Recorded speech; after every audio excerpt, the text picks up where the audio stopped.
This is the Dell Inspiron 1150, a laptop that costed over $1,000 in 2004, and today you can pick it up for as little as $15.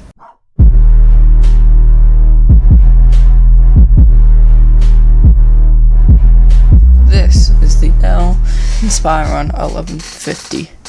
A laptop that's pretty old would be considered obsolete by today's standards.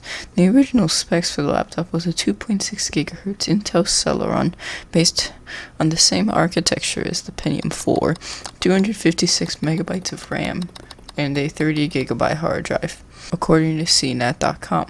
However, this laptop was upgraded, but not by me. It was upgraded to a 2.8 GHz Intel Celeron, which was the best Celeron supported by this laptop.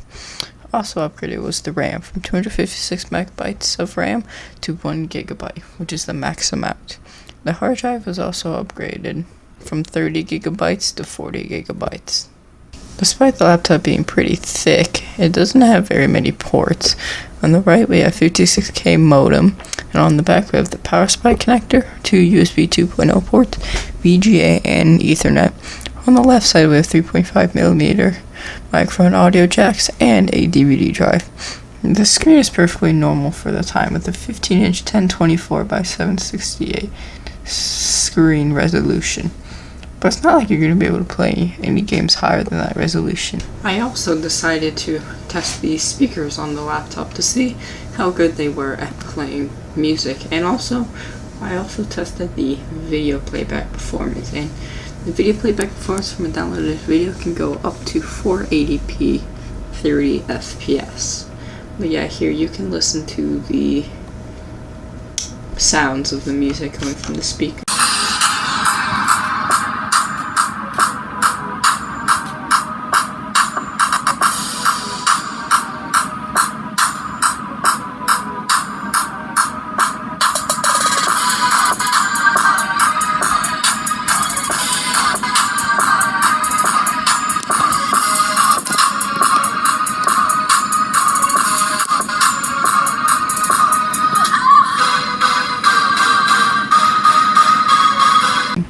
So what happens when you try to game on a $15 laptop?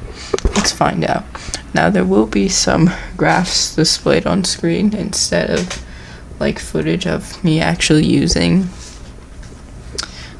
the laptop during the benchmarks like in some of my older videos, which you can no longer watch. So yeah, back to the script. In 3D Mark 2001, I ran the benchmark in 3 different resolutions. So in 640 by 480, I got a score of 2009, funnily enough. In 800 by 600, I got a score of 1578, and in 1024 by 768, I got a score of 1161.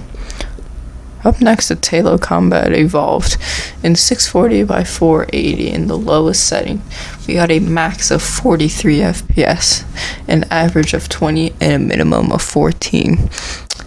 In the 800 by 600 mode, I got a max of 20, an average of 12, and a minimum of 7. In 1024 by 768, we got a max of 20 again, an average of 9, and a minimum of 5. In Passmark, got a score of 290.5. So yeah, you can compare it to your other terrible laptop. But yeah, the score is terrible. The Midtown Madness in 640 by 40 in the high preset, because it wouldn't let me choose anything else, I got a max of 61 FPS, an average of 38, and a minimum of 22. Playable? Well, it would be, but the input lag was terrible, and when I would tap the A key to turn left, it would keep turning left even though I let go of the key. So driving in it was basically impossible. In Battlefield 1942, in 640 by 480, I got a max of 49 and an average of 18 and a minimum of 8. In 800 by 600, I got a max of 17, an average of 7, and a minimum of 4. In 1024 by 768, it gets even worse. I got a max of 10 FPS, an average of 6 FPS, and a minimum of 5. and Counter-Strike 1.6, which is, I guess you could say, the very first version of Counter-Strike. In 640 by 480, I got a max of 67 FPS, an average of 41, and a minimum of 1, and that was when the game was loading in, which I for some reason didn't get that stutter in the other resolutions, which I found kind of interesting. In 800 by 600, I got a max FPS of 48, an average of 33, and a minimum of 23. In 1024 by 768, I got a max of 31 FPS, an average of 25 FPS, and a minimum of 16. And since Counter-Strike is the type game where you want as much FPS as possible, I think playing in 640 by 480 would be the best option. And I also tried other games like Half-Life 2 and Minecraft, but none of those would want to work. So, should you go out and buy an Inspiron 5150? Well, since they're going anywhere from $40 to $95 as well, I got mine lucky. I almost lucky. It's not worth it. However, if you want a similar laptop like this, I would recommend going with the 5150 or the 5160. It has support for the Pentium 4 with hyper-threading technology, up to 2 gigs of RAM, and even has upgraded. And you can even upgrade the graphics in it.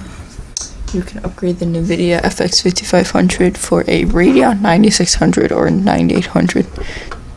Thank you so much for watching. I'll see you in the next video. Peace.